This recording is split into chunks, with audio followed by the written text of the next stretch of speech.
रोजगार की खबर।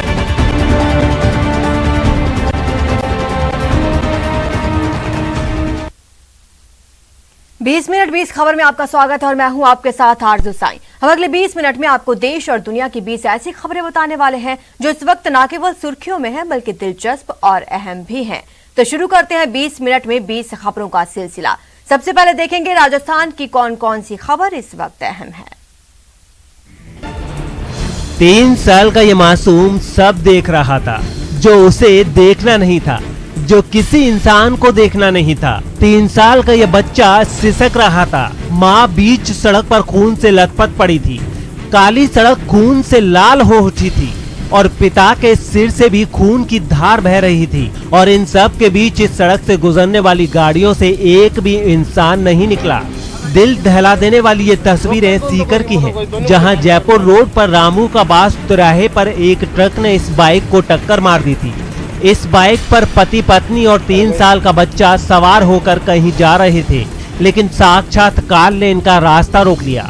ट्रक की टक्कर में महिला के दोनों पैर बुरी तरह जख्मी हो गए। बाइक चला रहे शख्स के सिर से खून निकलने लगा। बच्चे को खास चोट तो नहीं आई, लेकिन अपने माँ बाप की हालत देख वो दहशत से कांपने लगा। इस बीच मौके पर पहुंचे लोग मदद के लिए वहां से गुजर रही गाड़ियों को रोकते रहे, लेकिन आधे घंटे तक किसी ने गाड़ी नहीं रोकी। और अगर किसी ने गाड़ी रोकी भी तो कोई इन्हें अस्पताल ले जाने को तैयार नहीं हुआ। यहाँ तक कि कई बार फोन करने के बाद भी ना तो पुलिस आई और ना ही एम्बुलेंस। आखिरकार इन लोगों ने पास के गोहाला गांव से एक कैंपर चालक को मौके पर बुलाया। उसकी गाड़ी से इन्हें अस्पताल भिजवाया। सरकार से लेकर सुप्रीम कोर्ट तक कह चुका है कि सड़क हादसे में जख्मी हुए लोगों को अस्पताल पहुंचाना सबका कर्तव्य है। इंसानियत के नाते भी ऐसा करना चाहिए, लेकिन अक्सर ऐसी तस्वीर सामने आती रहती है जब सड़क पर यूं ही इंसानियत की मौत हो जाती है। ट्रैक्टर में लगी आग इतनी भीषण थी कि ड्राइवर को निकलने का मौका तक नहीं मिला और मौके पर ही उसकी मौत हो गई। ट्रैक्टर में लगी भीषण आग की ये तस्वीरें धौलपुर के सैपऊ ओडेला बाईपास की है, जहां तेज गति से आ रहा ये ट्रैक्टर अचानक पलट गया। बताया जा रहा है कि तेज गति से आ रहा ये ट्रैक्टर अचानक पलट गया और इसका ड्राइवर ट्रैक्टर के नीचे दब गया। आसपास मौजूद लोग ट्रैक्टर तक पहुंच पाते उससे पहले ही इसमें आग लग गई। पुलिस का कहना है कि जिस ड्राइवर की मौत हुई है वो यूपी के जगनेर थाने के भुवनई गांव का रहने वाला था और उसका नाम शिशुपाल गुर्जर है। शिशुपाल गुर्जर अपने ट्रैक्टर में चंबल से बजरी भरकर ले जा रहा था, लेकिन रास्ते में ही उसका ट्रैक्टर पलट गया और मौके पर ही उसकी मौत हो गई। जैसलमेर के मोहनगढ़ नहरी क्षेत्र में डीगा गांव के पास गुरुवार की शाम अचानक आग लग गई। ये आग डीगा गांव से लगभग 3 किलोमीटर दूर 6 डीजीएम पर वन विभाग की जमीन पर लगी थी और इस आग की वजह से 100 बीघा जमीन में लगी वनस्पति जलकर खाक हो गई। वन विभाग की जमीन पर लगी आग को देखकर पहले तो गांव वाले मौके पर पहुंचे। सबने मिलकर आग बुझाने की बहुत कोशिश की, लेकिन ये आग इतनी तेजी से फैल रही थी कि इनके वश के बाहर की बात हो गई थी। सूचना मिलने के करीब 1.5 घंटे बाद फायर ब्रिगेड की गाड़ी मौके पर पहुंची और फिर तेजी से आग बुझाने का काम शुरू हुआ। वन विभाग की जमीन पर यह आग कैसे लगी इसका तो पता नहीं चल पाया है। आपने अब तक सरपंच प्रतिनिधि और चेयरमैन प्रतिनिधि की बात सुनी होगी, लेकिन क्या कभी डॉक्टर प्रतिनिधि की बात सुनी है या डॉक्टर प्रतिनिधि को काम करते देखा है? अगर नहीं तो फिर चूरू जिले के तारानगर तहसील के गांव बूचाबास की पीएचसी के बारे में जान लीजिए।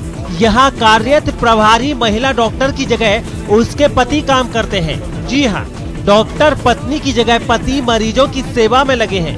दरअसल एक वीडियो वायरल हो रहा है जिसमें एक शख्स कई दिनों से डॉक्टर नहीं आने पर नाराजगी जाहिर करते हुए फेसबुक लाइव कर रहा था।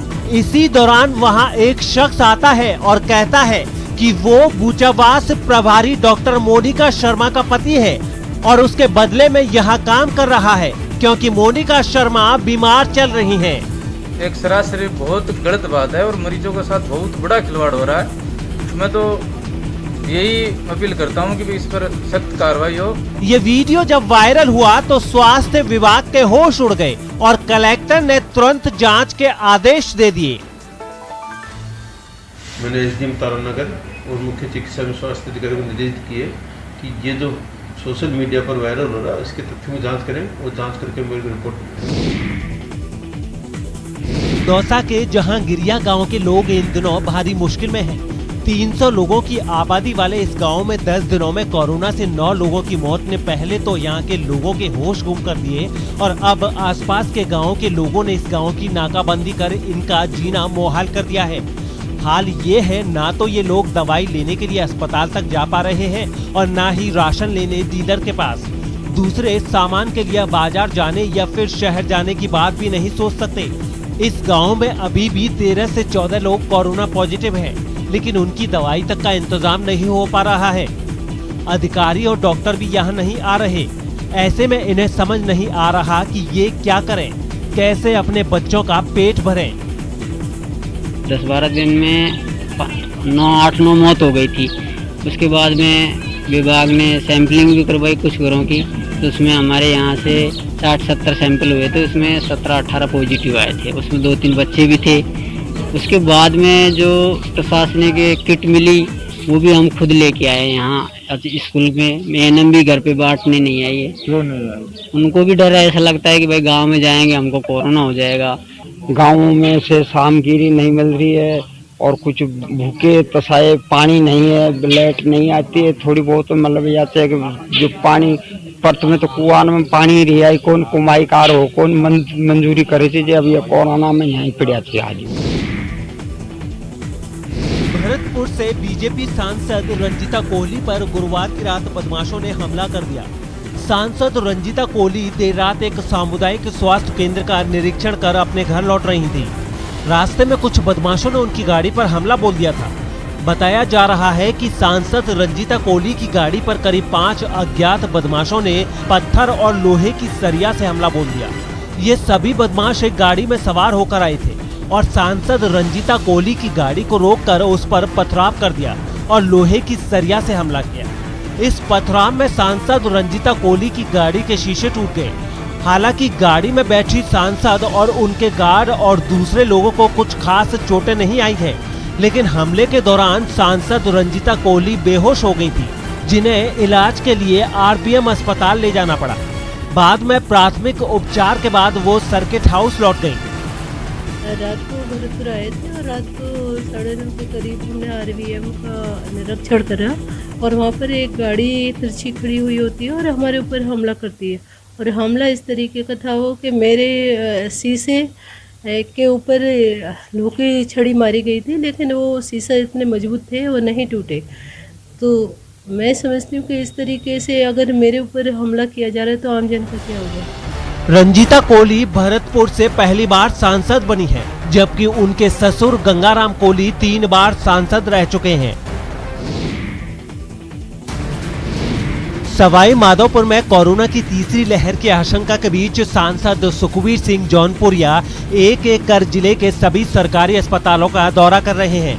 इस दौरे के दौरान वो कोरोना की तीसरी लहर के मद्देनजर अस्पताल की तैयारियों का जायजा भी ले रहे हैं और इस दौरान उन्हें जहां कहीं भी कोई कमी नजर आ रही है उसे ठीक करने के निर्देश भी दे रहे हैं।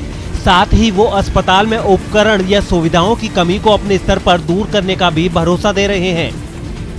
इस वक्त आप कोरोना की तीसरी लहर की संभावनाओं के मद्देनजर प्रत्येक अस्पताल पर आप जा रहे हैं, क्या किस तरीके की व्यवस्थाओं को आप देख रहे हैं? देखिए, जिले के नाते जिस हिसाब से मैं कल बामनवास में गया था, गंगापुर में गया था, उससे बाटौदा भी होकर आया था, मैं सभी जगह देख रहा हूँ। और उसके बाद में शाम को सवाई माधोपुर के अस्पताल में मैं पहुंचा था। वहाँ पर मैंने सीएमएचओ भी पीएमओ दोनों को बुलाया था, उससे बातचीत की थी। मैं समझता हूँ कि ये पूरे देश के अंदर में बहुत ही कहर बरसाया, इसमें कोई दो राय की बात नहीं।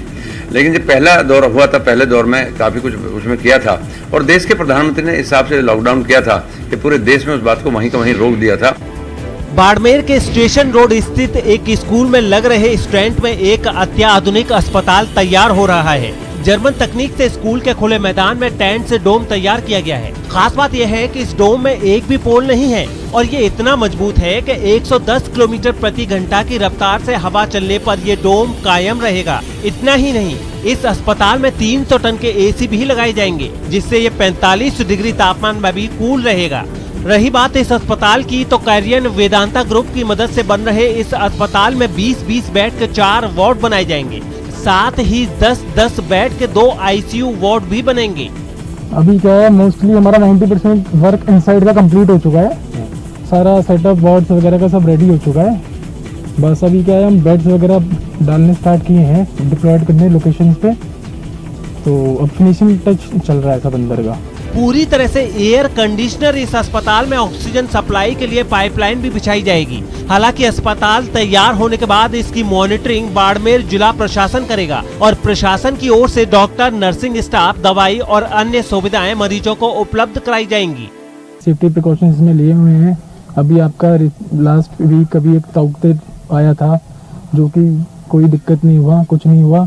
लास्ट नाइट भी अभी एक तूफान और हैवी रेनफॉल हुआ था यहाँ पे, तो भी आप देख सकते हैं कोई दिक्कत नहीं है। सारे सेफ्टी मेजर, सब प्रिकॉशंस ऑलरेडी लिए हुए हैं। जब जीने की चाह मजबूत हो तो फिर कोरोना जैसे वायरस की क्या मिसाल। रूपाली ने भी ठान रखा था, चाहे जितने भी दिन लग जाएं, वो कोरोना वायरस को जीतने नहीं देंगी। और जब उनके हौसले की जीत हुई तो फिर डॉक्टर और दूसरे नर्सिंग स्टाफ उन पर पुष्प वर्षा करने से खुद को रोक नहीं पाए। अस्पताल में पुष्प वर्षा की ये तस्वीरें कोटा के एक अस्पताल की हैं, जहां रूपाली नाम की मरीज के डिस्चार्ज के दौरान डॉक्टरों और नर्सिंग स्टाफ ने उन पर फूल बरसाए। दरअसल कोरोना संक्रमण की वजह से रूपाली के खून में ऑक्सीजन लेवल 30% तक गिर गया था, जिसकी वजह से उनके ठीक होने की संभावना बहुत कम रह गई थी। लेकिन उनके हौसले और डॉक्टरों की मेहनत की वजह से करीब 30 दिन बाद वो मौत को मात देकर अस्पताल से बाहर निकल आई। डॉक्टर के डंक से हुआ और आज 1 महीने बाद मैं डिस्चार्ज हो रही हूँ। मैं पूरी तरह स्वस्थ हूँ। इस हॉस्पिटल का स्टाफ, डॉक्टर, नर्स स्टाफ काफ़ी सपोर्टिव है। आपको बता दें कि जिस वक्त रूपाली को अस्पताल ले जाया गया था, उस वक्त उनकी हालत बेहद खराब थी और उन्हें ये तक याद नहीं कि उन्हें इस अस्पताल में कब और कैसे लाया गया था। ऑक्सीजन पे रही और वेंटिलेटर पे रही कुल मिलाकर के, और धीरे धीरे रिकवर होने लगी। आज जो है बिना ऑक्सीजन के जो है 88 तक मेंटेन कर पाती हैं। सवाई माधोपुर में अब जरूरतमंद लोगों को फ्री में खाना खिलाने के लिए वसुंधरा जन रसोई की शुरुआत हुई है। जिला मुख्यालय पर गरीब और असहाय लोगों को फ्री में भोजन कराने के लिए जिस वसुंधरा जन रसोई की शुरुआत हुई है, वहां लोगों की भीड़ लगने लगी है। बीजेपी का कहना है कि जन सरोकारों को निभाने के लिए उनकी तरफ से ये पहल की गई है, ताकि कोरोना काल में किसी को भूखे न सोना पड़े। एक और जहां राज्य सरकार की ओर से इंदिरा रसोई सवाई माधोपुर जिला मुख्यालय पर संचालित है, तो वहीं अब इसमें भाजपा ने भी एक कदम आगे बढ़ाते हुए वसुंधरा रसोई का भी अब शुभारंभ कर दिया है। आप इस वक्त देख सकते हैं, हम इस वक्त खड़े हुए हैं सवाई माधोपुर जिला मुख्यालय के रणथंभौर सर्किल पर, जहां पर वसुंधरा जन रसोई की शुरुआत आज से कर दी गई है, जहां पर गरीब तबके के लोगों को भोजन देना यहां से शुरू कर दिया गया है। आप देख सकते हैं, हम मीर कच्ची बस्ती के लोग जिनके पास में 2 वक्त की रोजी रोटी का जुगाड़ नहीं है, वो लोग यहां पर पहुंच रहे हैं और भाजपा कार्यकर्ता उन्हें 2 वक्त का खाना यहां पर मुहैया करवा रहे हैं। आइए हम कुछ भाजपा पदाधिकारियों से बात करते हैं कि किस तरीके से ये वसुंधरा जन रसोई का आगाज किया गया है और क्यों किया गया है। बताएं, ये जो वसुंधरा जन रसोई का आगाज किया गया है, क्या और किस उद्देश्य को लेकर के किया गया है? कोविड-19 को देखते हुए गरीब लोगों को, जो जिनके पास 2 रोटी 2 टाइम का भोजन की व्यवस्था नहीं है, उनको इस भोजन की व्यवस्था के हिसाब से उनकी सबकी व्यवस्था की गई है। 20 मिनट 20 खबर में अब देख लेते हैं कुछ दूसरे राज्यों की खबरें। हरियाणा के जिंद में लॉकडाउन के दौरान कुछ दुकानदारों से पुलिस की मारपीट पर वहां के व्यापारियों का गुस्सा भड़क गया। 3 दिन पहले हुई ये घटना वहां दुकानों के बाहर लगे सीसीटीवी कैमरों में भी रिकॉर्ड हुई, जिनमें एक वीडियो में जिंद के एसएचओ सुनील कुमार एक दुकानदार को थप्पड़ मारते नजर आए। पीड़ित दुकानदार ने पुलिस को समझाने की कोशिश की, लेकिन एसएचओ उसे थप्पड़ मारते हुए अपनी गाड़ी तक ले गए। थोड़ी देर में पुलिस फिर से लौटी और वहां खड़े दूसरे आदमी को भी पीटना शुरू कर दिया।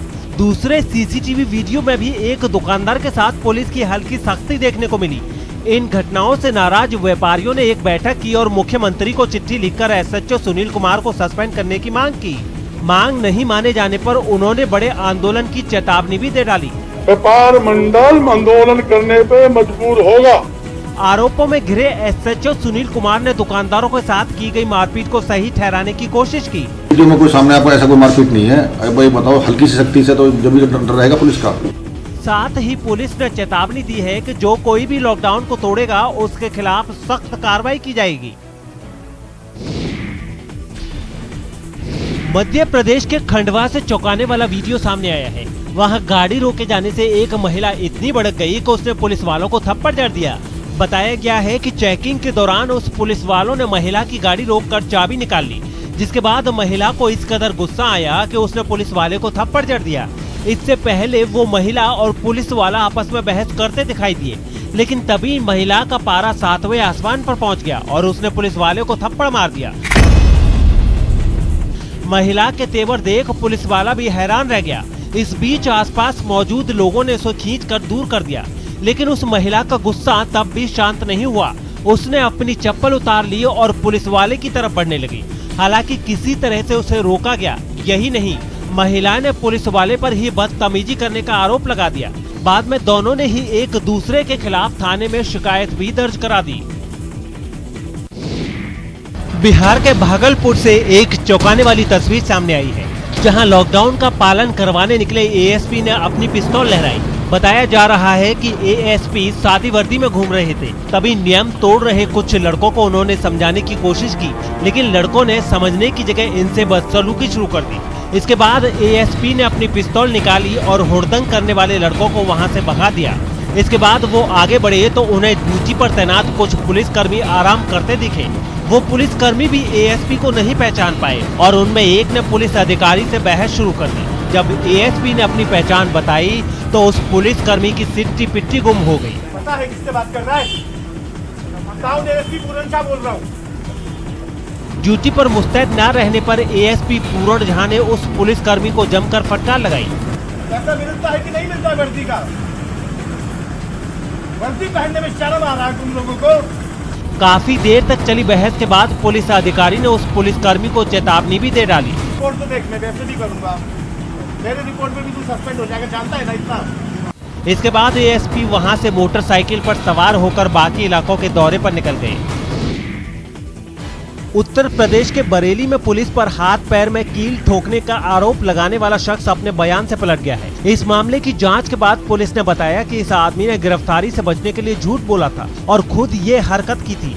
इससे पहले इस शख्स ने पुलिस पर आरोप लगाया कि मास्क ना पहनने पर उसे खूब पीटा गया, उसके हाथ और पैर में कील ठोक दी गई। उसने रो रो कर खूब ड्रामा भी किया और अपने हाथ और पैर में लगी कीलें दिखाई। यही नहीं, उसकी मां तो उसे लेकर एएसपी के दफ्तर पहुंच गई, जहां उसने अपनी इस हालत के लिए पुलिस को जिम्मेदार ठहराया। सब कीलें ठोकी हैं, बहुत पीटे गए थे और कान में पर्दा ही फाड़ दिया है। जिसके बाद इस शख्स को अस्पताल भेजा गया, लेकिन कुछ घंटों के भीतर ही पूरे मामले में दूध का दूध और पानी का पानी हो गया। जांच में पता चला कि इस समय जिस शख्स के हाथ और पैर में कीलें दिख रही हैं, वो 2 दिन पहले बिना मास्क के घूम रहा था। जिसके बाद पुलिस ने उस पर एक केस दर्ज किया और इसी वजह से उसने ये सारा नाटक किया ताकि वो गिरफ्तारी से बच जाए। उसके द्वारा स्वयं ये घटना कारित की गई थी, जिससे कि वो पुलिस की गिरफ्तारी से बच जाए।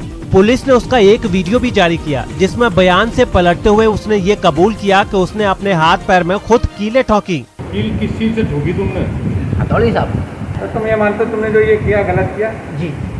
इस शख्स पर पहले भी एक केस दर्ज किया गया था और मास्क ना पहनने के मामले में उस पर दूसरा केस दर्ज किया गया है। दिल्ली के पास गाजियाबाद में अपने साथी की पिटाई पर सफाई कर्मचारी भड़क गए और उन्होंने पुलिस चौकी के सामने कूड़े का ढेर लगा दिया। आरोप है कि एक पुलिस वाले ने एक सफाई कर्मचारी को लंच करते समय पीट दिया, जिसके बारे में पता चलते ही सफाई कर्मचारियों का गुस्सा 7वें आसमान पर पहुंच गया और उन्होंने आव देखा न ताव पुलिस चौकी के सामने कूड़ा डाल दिया। इन लोगों में कुछ तो कूड़ा हाथ से उठाकर चौकी के अंदर डालने लगे। ये देखते ही एक पुलिस वाले ने उन्हें खींचकर बाहर निकाला। इस बीच साथी की पिटाई से नाराज सफाई कर्मियों का गुस्सा बढ़ता रहा। उन्होंने अपनी सफाई वाली गाड़ियों को सड़क पर ऐसे खड़ा कर दिया कि रास्ता ही जाम हो गया। यही नहीं, उन्होंने पुलिस वालों के खिलाफ उनकी मौजूदगी में जमकर नारे भी लगाए। बात यहीं खत्म नहीं हुई। गुस्से से तमतमाए इन लोगों ने गाजियाबाद के मोदीनगर थाने के गेट पर भी ट्रॉली भरकर कूड़ा डाल दिया। बात बिगड़ती देखकर पुलिस वालों ने इन लोगों को शांत कराने की कोशिश की, लेकिन उन्हें मनाना इतना आसान नहीं था, क्योंकि वो उस पुलिस वाले को सस्पेंड करने की मांग पर अड़ गए, जिस पर उनके साथी को पीटने का आरोप लगा। या तो वो सिपाही आएगा या माफी मांगेगा या सस्पेंड होएगा। हालांकि बाद में पुलिस के अधिकारियों के कार्रवाई के भरोसे के बाद जाम खोला गया और गुस्साए लोगों को शांत किया गया। उत्तर प्रदेश के वाराणसी में लॉकडाउन की निगरानी के लिए ड्रोन की तैनाती कर दी गई है। मुख्यमंत्री योगी आदित्यनाथ ने वाराणसी दौरे के दौरान अधिकारियों को इसके लिए निर्देश भी दिए थे और उसी आदेश के बाद इस ड्रोन को कोरोना से लड़ाई में तैनात कर दिया गया। इस ड्रोन में एक ताकतवर कैमरे के अलावा एक लाउड स्पीकर भी लगा है, जिसकी मदद से लोगों को जागरूक किया जा सकता है। सामने आई तस्वीरों में ये ड्रोन लोगों को कोरोना के नियमों के पालन की हिदायत देता भी नजर आया। बताया गया है कि इस ड्रोन को शहरी इलाकों के साथ ग्रामीण इलाकों में भी उड़ाया जाएगा, जिससे वहां रहने वाले लोगों को कोरोना से जुड़ी जानकारी तो मिलेगी ही, नियम तोड़ने वालों पर कार्रवाई भी की जा सकेगी। इस ड्रोन का ट्रायल कामयाब होने के बाद जल्द ही ऐसे कई और ड्रोन तैनात किए जाने की भी तैयारी है। दरअसल कोरोना कर्फ्यू में मनमानी करने वालों की नकेल कसने के लिए ड्रोन से निगरानी का प्रयोग पिछले महीने ही हुआ था, जो कारगर भी रहा, जिसके बाद यूपी में गंगा में शव बहाने या दफनाने वालों पर भी ड्रोन कैमरे से नजर रखने का फैसला किया गया। और अब उसी का दायरा बढ़ाते हुए लापरवाही से बाज नहीं आने वालों की निगरानी के लिए भी कैमरे वाले ड्रोन तैनात कर दिए गए हैं। उत्तर